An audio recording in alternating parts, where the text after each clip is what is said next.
The Middle East will never be the same again. For the first time since the U.S. committed itself to the security of Saudi Arabia in the 1940s, an American president has drawn a line in the sand. The line has come and gone. The Iraqis are living in what President Bush calls borrowed time. It is no longer whether the war will start, but when. Equipment and supplies.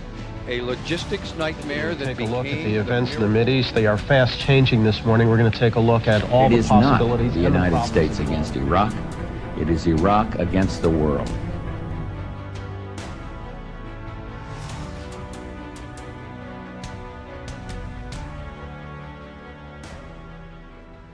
In my view, we had a lot of people say, we can't do this.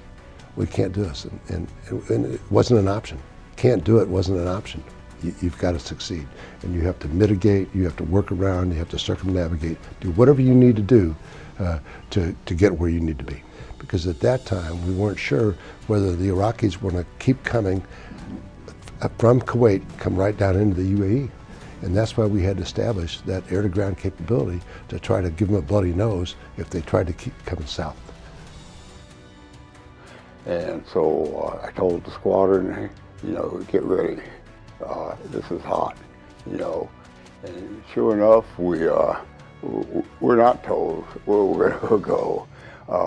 We were told to launch, head for the Mideast, and be ready to fight your way in if you have to. So we loaded up our jets with 4 AIM-9 missiles and a full load of combat 20 millimeter in the gun, so we could fight our way in if need be. The interesting thing is when they deployed, they had no idea where they were going to land.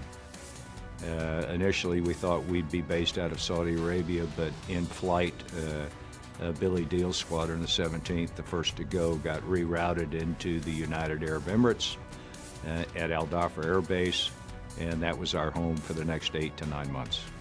We had not been in a large-scale conventional war since Vietnam, and so we had very few people who had combat experience. I know how challenging it can be in that environment. They think everything's going to be different in combat, and in reality it's not. If you've trained hard, it's going to be very much the same routine. Now, the intensity is going to be more, don't get me wrong, but the training and the folks you fly with, they'll get you through. Your first combat mission is done on pure adrenaline, and it's the Gus Grissom prayer, oh God, don't let me screw up. You know, and it never becomes routine, but it becomes what you're used to. In any unit I've ever been, the personality of the commander tends to permeate the squadron. Our commander, Lieutenant Colonel Billy Deal, was something special. He's a little shorter than I am, and I'm not tall, as you can tell. But Billy Deal was a combination, I think, of George Patton, Robin Olds, and a little bit of Arnold Schwarzenegger. From the day we landed, he wore 2 guns, ready to go to war, and he was on alert 24 hours a day. Talk to the JTAC on the ground, either before or after a mission. You see him out, you hear him getting shot at. For a lot of guys, this is the first place they've been where, as you key him up on the radio, you can hear him breathing hard. You can hear the rifle fire going off in the background, or he's in the MRAP, and you can hear the rounds bouncing off of it as he's being shot at. You can hear the stress in his voice as like his tempo goes up, and the tone in his voice changes.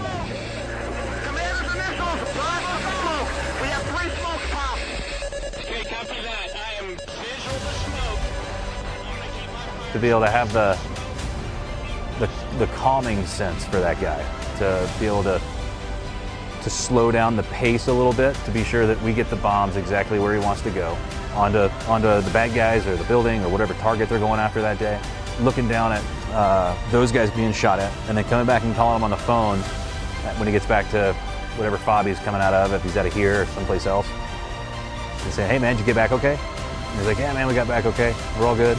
That's the most rewarding part here. No doubt, things have evolved, but some things are always going to be the same. You know, my dad was stationed here at Shaw Air Force Base back then, the 363rd Tactical Fighter Wing. And, you know, the jets were different, but the sights, the sounds, the smells, the energy of the people, all that stuff remains the same. And I had the opportunity to walk this flight line with him before I took command and reflect on how similar it really is. But no doubt, the tactics have evolved, the acronyms have expanded. You know, the days of flying at low altitude, terrain following radar, probably behind us in some ways. As suppression of enemy air defenses has become more and more sophisticated against an ever-evolving and more complicated integrated air defense systems. But at the heart of those machines, at the heart of those tactics, are still fighter pilots and great airmen that are using the best of their abilities, the best of their minds, and the best weapon systems that we can provide them to get after the mission and to bring the fight to our enemies.